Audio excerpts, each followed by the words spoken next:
SFTP set up on the Ubuntu server, ensure that you have all the packages installed correctly, etc. All right, and then we'll get to a lot of the other stuff with installing Apache, setting up the struts, vulnerability, and then pulling off the vulnerability next week. Okay, so if you want to get a little bit ahead of the curve, because I know the internet is absolutely horrid in here. Okay, if you haven't already done so, I don't think they have 02. If you can find the older version, 6402, that's fine. I think the oldest one that I got was 160404. That's what. All right, which is fine. That's fine. So if you have that, you're good in good shape. Okay. You will also need to find. Find it here. No, the JDK, the developer kit. No, the later versions, I think I have like 171, and it should be okay. Where it's just make sure you download the tarball. How do you know it's a tarball? Because it says tar.gz. All right. We will extract that. Actually, we're gonna take that and copy it over to the VM and then extract it that way. Yeah, the reason I'm doing we're doing it this way is it gives a good example of how to set up SFTP. And that's about as far as we can get tonight. So if you can get the ISO, that's fine. I'm going to blow out my VM so I can do what I did with last night's class. Hopefully tonight's class will go as well as last night's because everything's boom and it was perfect. So I know it's going to suck tonight. All right?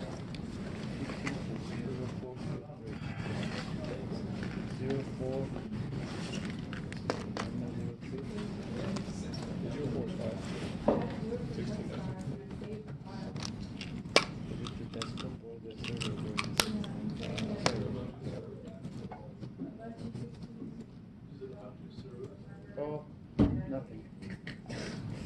Alright, so I'm going to blow out my homework 5 image so I can show you guys how to do this.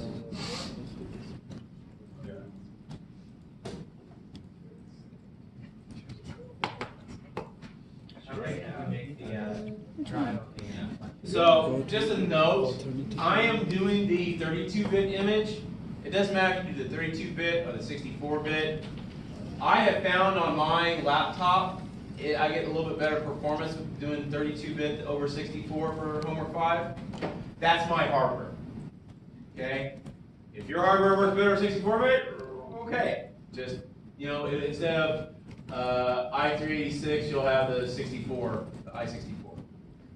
Okay? And that's not just for Ubuntu, but that's also for the JDK as well. All right. All that input. So, with homework 5. Yeah, what's that? You need to find that ISO, and first off, I've got to give credit here to Sam. Sam Bound is a professor up at City College, San Francisco. I've gone and sat through several of his classes at DEF CON over the years. Real smart dude. I kind of consider him a mentor, and a lot of how I've structured this class is how he has structured his similar class at the community college level, but he teaches in a bachelor's program up there. So it's I got to give him a shout out. Get the Ubuntu server. If you can't get 02, get 04. That's fine. It'll work.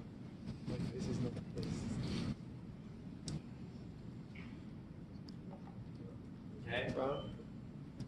Off of the link, it sends you to 18.4, but then when you try and find 16.04, it doesn't work. Okie dokie. Right. Sure. Let's do this. Someone hacked them.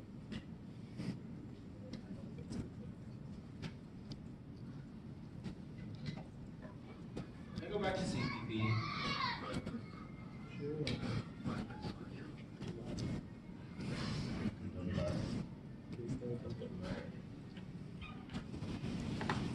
Oh, grief.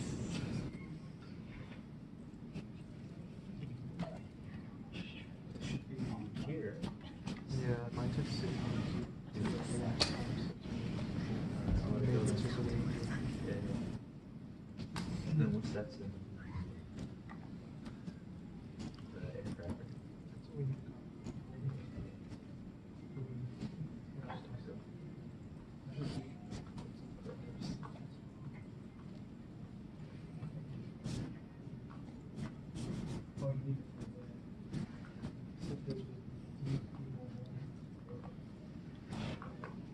Alright. Sorry, it's being dense. So yeah, it takes you to 18.4. If you scroll down to the bottom, and you look for download server,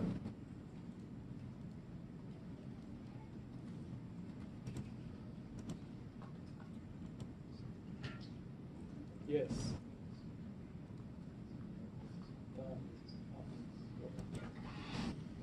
other images and mirrors.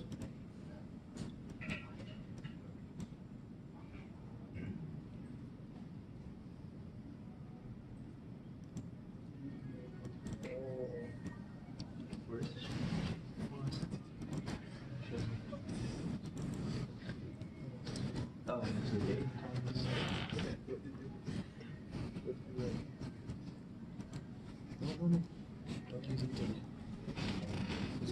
What number is this? Don't use it. I love.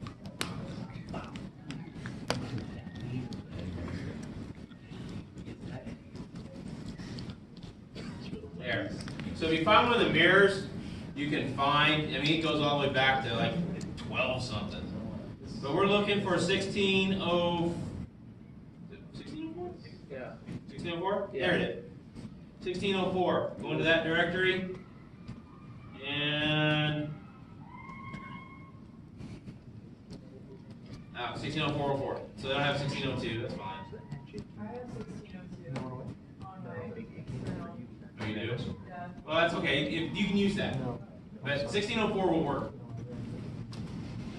So you see the 1604 server. So I just grabbed like either the 64 or the 386 ISO. I downloaded one of those. I mean, it's about 800 meg. It's not that big. So when I downloaded it, no, where it is. I found that one actually somewhere. That's fine. But like I said, it's about 800 something meg, 600 meg, something like that. Once you download it, all right, I'm gonna walk through the steps, and we need to make a VM. So I'm gonna go to File, New Virtual Machine. Now notice this time I am not doing a VM import. I'm not doing a file open. I'm creating a virtual machine from scratch. Okay, it's gonna be custom. We're going to use workstation 14. We will install the operating system later. It's going to be Linux. It's going to be Ubuntu. Name it something that you'll recognize. CIS 471 HW5.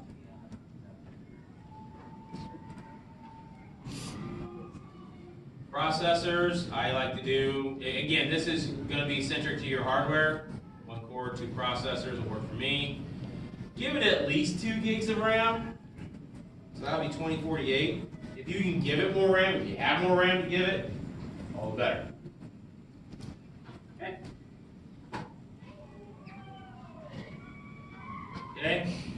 We're going to put it on NAT. LSI.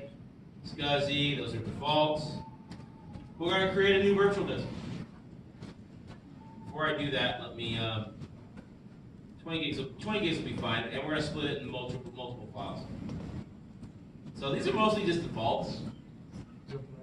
Keep the default VMDK. Alright, and finish. There we go. It'll pop up there. There it is. So I'm going to come back over here to the CD DVD-ROM. I'll make sure it says connect to power on. And then after I've downloaded that Ubuntu ISO, I'm going to go down here to use ISO image, and I'm going to browse to that. select it. Right? Click go. Okay, what that's going to do is that's going to boot, allow me to boot to that ISO to do the install. And from here, ladies and gentlemen, we can start our VM. And it's going to start up and say, hey, you want to install? I actually clicked there accidentally. Right. So I'm going to select English, and then I'm going to install Ubuntu Server. If I'm going too fast, I apologize, because this is pretty basic. I hope you have installed Linux in the past stuff. All right? English, United States, keyboard, detect keyboard layout. No, because I'm running off a laptop. English is fine. Layout is going to be English US. We'll do hardware detection. There we go.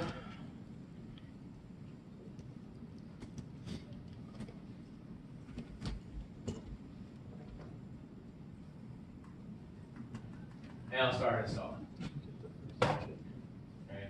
This is going to go a little bit slower than it did last night because I'm on going through my wireless router, not through the internet.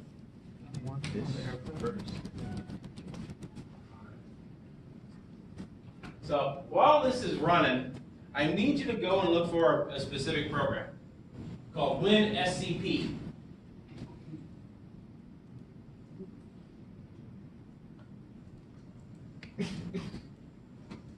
So it's a free program. So there's nothing. Wow, am I crushing the internet connection? Ooh.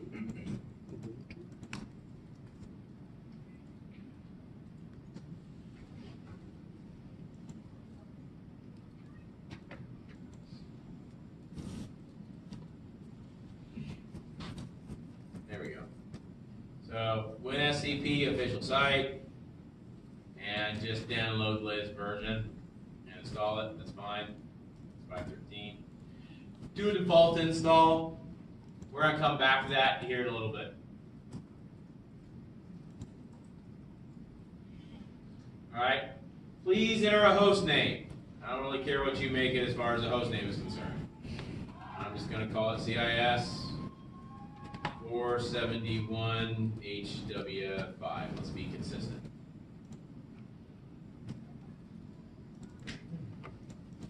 Full name of the new user. I want you to make your username student, lowercase, and your password student, just like it is in the homework file. Okay? That is for simplicity's sake, so if I am helping you troubleshoot, I'm not asking what you make your password. All right, I know what it is. This is for educational purposes only.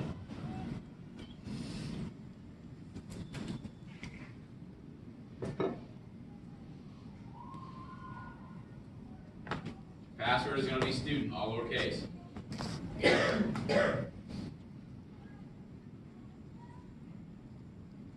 And Ubuntu is going to tell you that that sucks. You want to use it? I'm going to say yes. You wouldn't do that in real life. You want to encrypt your home directory. I do not want to encrypt my home directory. I would actually encrypt my home directory. And it's going to go through and set up the clock and the time zone and all that good stuff. So that's going to take a little bit of time. And it's going to reach out to its sources directory via app. So it's very important that you make sure that your internet connection is up.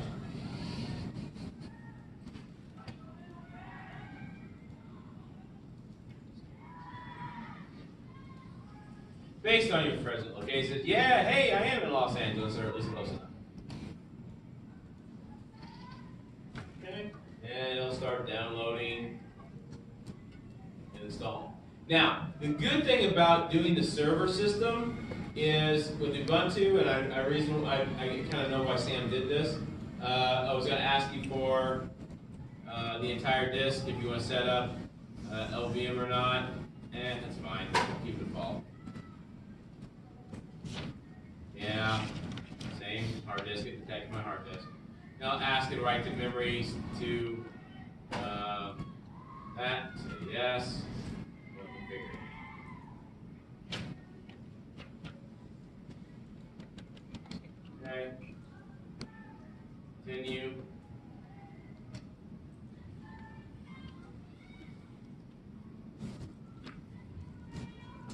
And you will write the changes to this. Yes. All right. Changes to this. There you go. Okay. Now that set it up so it's dynamic. A dynamic hard disk, so it'll grow as you need it. It won't just be static and wasting space.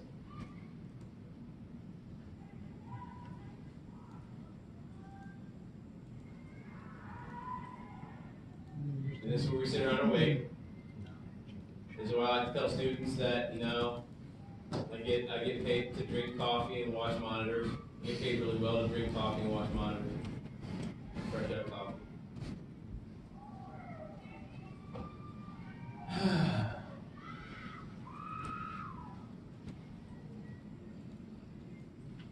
Check my email.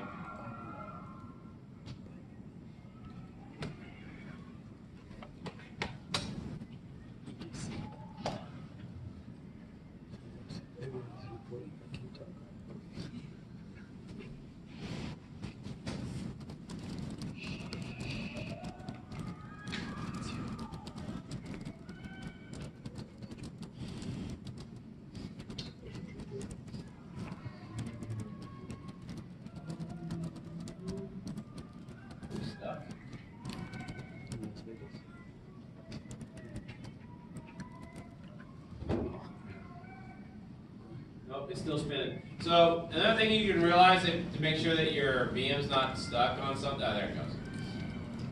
You can always look at that hard disk, make sure it's doing this thing.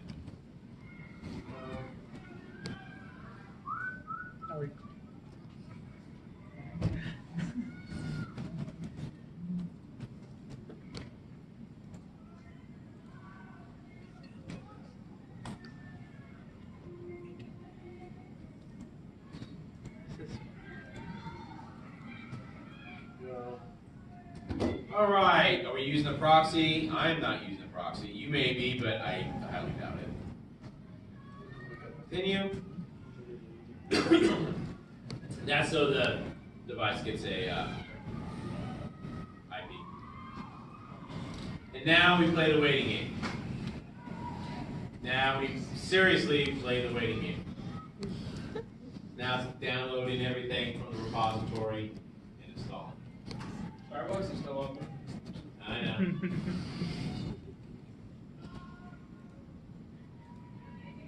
Hopefully we won't be here too much longer.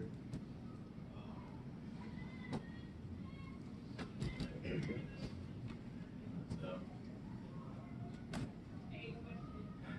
you guys having fun with this class?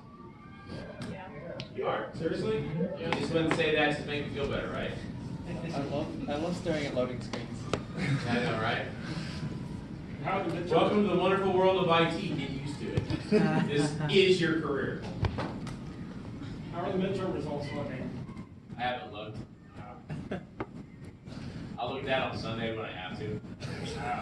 Probably Sunday after most of you have taken the test. So you're blind somebody. Yes. All right, so this is an important screen, and here's why. You want to ensure that you do not update this system. Otherwise, it will work. Okay? So I know it's hard. I know you're smart. I know you're better than most of the other system admins out there that would have said no in real life, and this is why we lose 384 million Social Security numbers. But for the learning purposes, no automatic updates. All right, this is also another important screen. This is what we're installing. So, for the purposes of this homework, we only have to worry about setting up SSH, and I hit the space bar to select that. All right, and Samba. Okay, and otherwise, I'll make sure you have these standard system utilities. Otherwise, you're gonna hate yourself. You'll be installing everything from scratch. This doesn't work. You need to install this. Apt-get install. Oh, this doesn't work. You don't have a linkage to install the standard utilities. All right, moving on. And thank goodness I didn't. It's only 285 files. If I had a selected LAMP, we've been like in the 700s or so. I know a lot of sysadmins that if they don't understand Linux, right? So they select everything and eat up a bunch of space and have things that they don't need. It's kind of like setting up a Windows server and selecting every last role, right? One of the worst networks I ever came across was a mid-sized business where every Windows server was a domain controller. Right? I'm sorry, that's wrong. That's just, yeah, exactly. Don't even get me started about how chatty that local area network was. I'm in control, I'm in control, I'm in control. DNS traffic everywhere, net BIOS, don't even get me started about the orphans.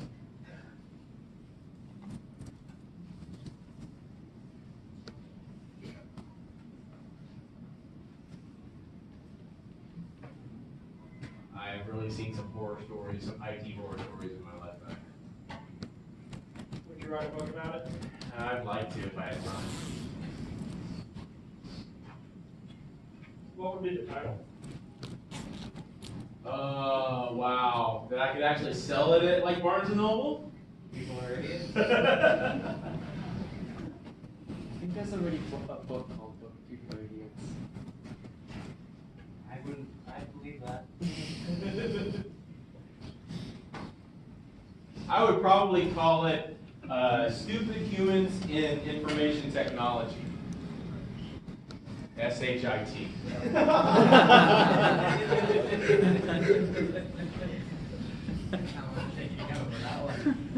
I just did.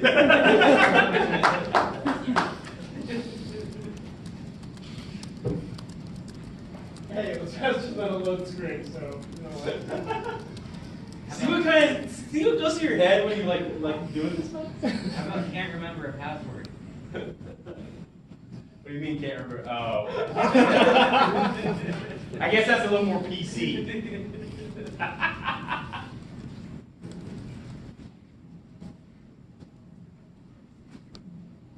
Yeah. Trust me, guys, you are going to see some strange stuff in your IT career. Right? It just is. Like I said a couple lectures ago, you can't fix stupid. But at least it's entertaining.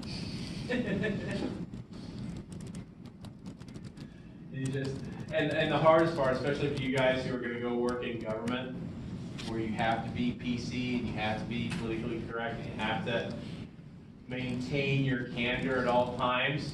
You just kind of have to sit there, nod your head, take a deep.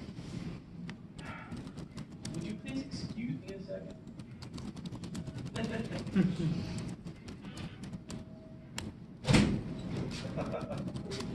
Oh, you gotta be sneaky, Kirsty!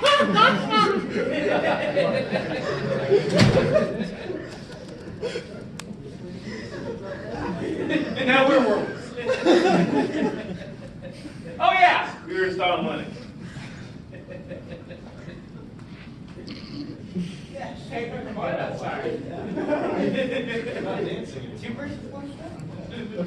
So install Grub. Tell you, man, you guys are my favorite class. That's fun.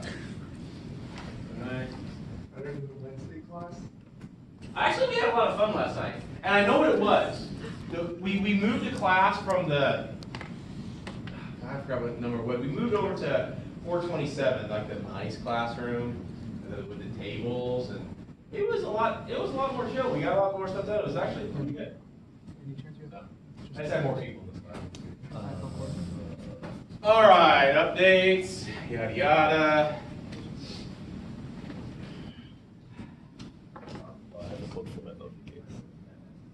Oh, hey, it's complete. Woohoo! Okay, so right here you got to make one more step. So before you hit continue, come back out to your settings. Go back to your DVD drive and uncheck connected power. So it doesn't go back to that ISO. Okay? Now you can hit continue and it's going to reboot. And your Linux server will be installed. Yay! Okay? Yeah. Install, yada yada.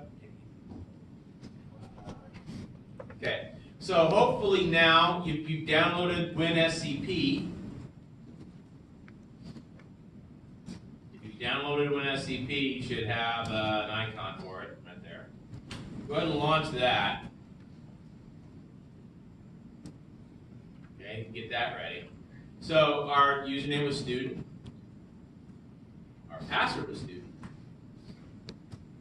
Okay, we're logged in. Now we're under a normal shell. Alright, so we installed SSH. What I want you to do is, there's a couple things that is just really good habits to get into. And I want to show you where the configuration files for SSH are. Alright, now it's good because this is kind of SSH, SFTP and easy mode. Everything is already pre-configured for you. But if you ever needed to go in and configure specific parameters, you go to cd whack etc whack ssh. If you ls that directory, you'll notice that you have a couple config files. You have ssh config and sshd underscore config. Ssh underscore config is your configuration for your client.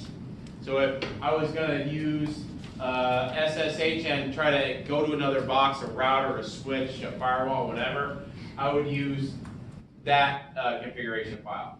But I need to get to the system and SSH to the system. So I need to worry about the server side. That's the SSHD daemon.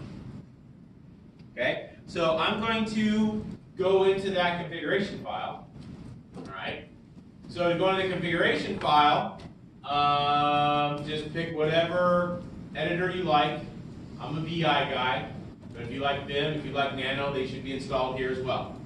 So type VI, SSH, DA. I'm old school Unix, man. How do you like VI? Because I know it. Right? I've been using it for 20-something years. Alright? So this is your config file. And in here, and most config files in Linux are pretty easy to read. Okay? They're written in Bash. Bash is like one of the easiest scripting languages to ever learn. Been around for like, you know, as long as Professor Brown or longer. It dates back to early Unix systems. All right, so they will show you all kinds of privilege information and logging where the log files are, authentication methods. All right, so it's pretty generic though, right out of the box. SSH is all the way at the bottom, so it's in an area called subsystem. Okay, I'm sorry, not SSH, SFTP.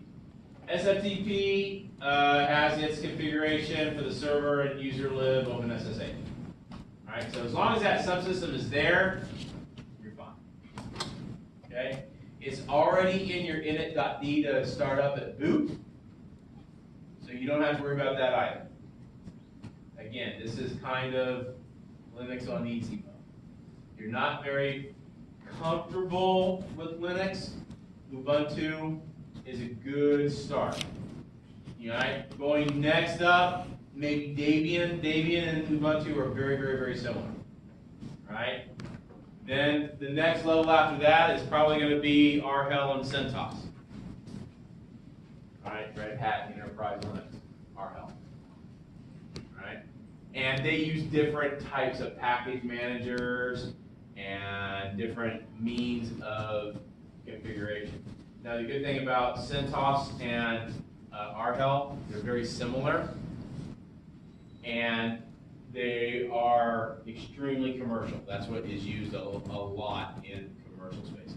You would not find a lot of large organizations running Ubuntu, okay, for like a commercial web server, right? You will find a lot of organizations running RHEL as a commercial web server. Why? There's warranty maintenance that you can buy for it from Red Hat and get support. And they do constant updates. Right? They are the Windows of the Linux world, to a certain degree. All right. So to get out of this, Q, bang, enter, and I'm back. All right. So now I need to find my IP address so I can SSH. So if config, and my IP address is 192.168.225.134. Okay. So last but not least, I need to get that Java JDK file that you downloaded. Hopefully you found that website, you downloaded it, you accepted the terms and everything. I need to get that onto this Linux box. All right? Now, I could have put the UI on here and the web browser and gone there myself and downloaded it. That's a little overkill. Did you do wget? Yeah, okay, could have done wget as well, right? If I knew what the wget address was for the Java side, that took a little bit more. All right, again, all right, that's a little bit more advanced, intermediate advanced work, but for the purposes of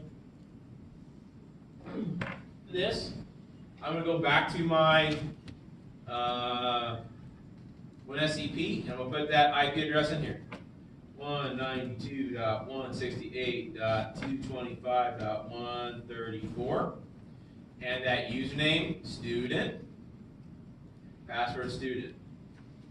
Now, my file for that JDK is in my downloads.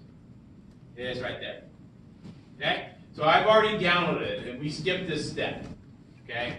I know I skipped this step. So I went to the Java website and I got the correct JDK. All right, last but not least, I'm going to log in. I'm going to accept the key. And now my machine, my Windows machine is here on the left. And I am in the home directory of student, which is fine. I'm going to just drop that file there. So I got to find the file. So I'm going to go up. I'm going to go to my downloads. And I'm going to find that JDK file. There it is. Actually, I got two. So I'm going to use the 171. I think that's the one I downloaded. So I'm just going to drag and drop. It'll take a couple seconds. So, a couple hundred meg, I think. There we go. It's in there. Now, if I go back to my Ubuntu server, and all right, I'm in SESSH. I need to CD to home and CD to student. If I do an ls there, there's my JDK file. There's my tarball. Okay. Once you get to that point, you get Ubuntu installed, you get that JDK, you get WinSCP, you get that transferred. We're going to start from here next Thursday on the installation of Apache and the actual attack. Okay? That's why I give 2 weeks for this. Questions? Clear as mud? Pretty much clear as mud. I told you guys at the beginning of the quarter, if you didn't know Linux, you would when we're done. Or you'll know it a lot better.